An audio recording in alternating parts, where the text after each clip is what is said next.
السلام علیکم ورحمۃ اللہ وبرکاتہ۔ محترم حضرات، یہ جو آپ دیکھ رہے ہیں یہ بہت عالی شان ایک مرکز تعمیر ہو رہا ہے، زیر تعمیر ہے یہ، اور آپ دیکھ رہے ہوں گے یہ انڈیا کے مشہور اسٹیٹ یو پی، وہاں کا مشہور ضلع علی گڑھ ہے۔ ویسے علی گڑھ بہت تاریخی شہر ہے، یہاں کے بزرگان دین نے ہر فیلڈ میں بڑی محنت کی ہے، اور تاریخی یہاں چیزیں ہیں۔ جامع مسجد اوپر کوٹ مشہور تاریخی مسجد ہے۔ سر سید علیہ الرحمہ علی گڑھ مسلم یونیورسٹی کو قائم کیا، اور مشہور یہاں کے نواب لوگ رہے ہیں۔ تو یہ علی گڑھ کے اندر جو پرانی عیدگاہ کے نام سے مشہور ہے، وہاں پر یہ ایک تعمیر ہو رہا ہے مرکز، اور یہ مرکز نظام الدین بنگلے والی مسجد کے اکابرین اور بزرگان دین کے مشورے سے الحمدللہ یہ قائم ہو رہا ہے۔ ویسے بڑی محنتیں کی ہیں مولانا الیاس صاحب رحمۃ اللہ علیہ نے، اس کے بارے میں کچھ حقائق میں آپ کے سامنے رکھنا چاہتا ہوں کہ یہ اصل تبلیغی جماعت کی حقیقت کیا ہے، اس کی بنیاد کہاں سے پڑی، اور اس کی حقیقت کیا ہے۔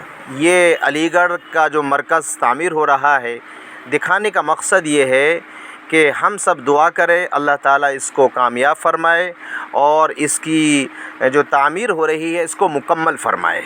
اور یہاں الحمدللہ ایک مدرسہ بھی قائم ہے، اس کے لیے بھی دعا کریں کہ یہ مدرسہ بھی ہمیشہ ترقی کرتا رہے۔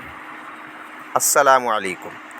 اور آپ سے گزارش ہے کہ اسلامی پوری تاریخ اس میں بتائی ہے کہ تبلیغی جماعت کی تاریخ کیا ہے۔ دھیان سے تھوڑا سا وقت نکال کر آپ ضرور سنیں۔ جو تبلیغی احباب ہیں یا جن کو دین سے محبت ہے، وہ اس قربانی کو ضرور سنیں گے کہ جیسے اللہ کے نبی جناب محمد الرسول اللہ صلی اللہ علیہ وسلم نے مکے میں کتنی تکلیفیں اٹھائیں۔ طائف میں گئے تبلیغ دین کے لیے تو دشمنوں نے اتنے پتھر مارے کہ پیروں سے خون جاری ہو گیا۔ وہی محنت حضرت مولانا الیاس صاحب کاندھلوی رحمۃ اللہ علیہ نے کی ہے۔ آپ ضرور سنیں، حضرت مولانا طارق جمیل صاحب دامت برکاتہم کے زبان سے سنیں، اور اگر آپ کو یہ چینل اچھا لگے تو آپ اس کو سبسکرائب کریں، شیئر بھی کریں۔ السلام علیکم ورحمۃ اللہ وبرکاتہ۔ تو مولانا قاسم صاحب کے ذریعے سے 1864 میں دیوبند کی بنیاد پڑی۔ سر سید احمد خان بھی اللہ اس کی بخشش فرمائے، وہ بھی مسلمانوں کے ہمدرد تھے، وہ بھی چاہتے تھے مسلمان عزت پائیں، لیکن ان کی سوچ یہ تھی کہ یہ دنیاوی تعلیم حاصل کریں تو اس سے یہ آگے نکلیں گے۔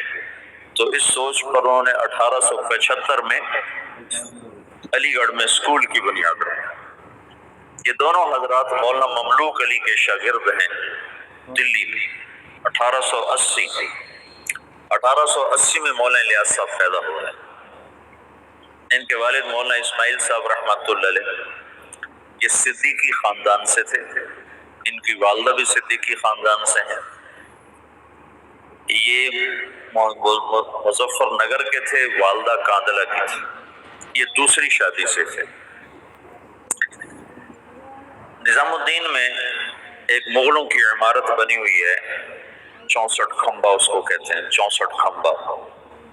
اس کا جو گیٹ ہے، یہ جیسے ہمارا گیٹ چھتا ہوا ہے، آگے چھت ہے، ایسے وہ چھتا ہوا گیٹ ہے، اس کے اوپر ایک پرانی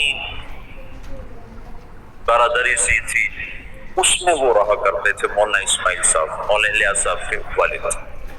وہاں سے ہجرت کر کے آئے اور اس پرانی مسجد کو انہوں نے آباد کیا، یا چھوٹی سی ابھی تک وہ مسجد باقی ہے۔ تو ایک دفعہ مولانا اسماعیل صاحب یہ باہر نکلے ڈھونڈنے کے کوئی آدمی ملے تو ان کو مسجد میں لاؤں، کہ ویران جگہ تھی، تو کچھ لوگ جا رہے تھے دلی، یہ میوات سے پہلا تعارف ہونے لگا، تو ان سے پوچھا بھئی آپ لوگ کہاں جا رہے ہو؟ کہا جی دلی جا رہے ہیں مزدوری کرنا۔ تو انہوں نے کہا اگر میں مزدوری دے دوں تو میرے ساتھ چلو گے؟ کہاں تمہارے ساتھ چلو گے؟ ایک دن کی مزدوری 2 آنے تھی، 2 آنے، تو وہ 5-6 آدمیوں کو لے کر مسجد میں آ گئے اور ان کو وضو سکھایا، طہارت، نماز سکھا کر سارا دن اپنے ساتھ رکھا۔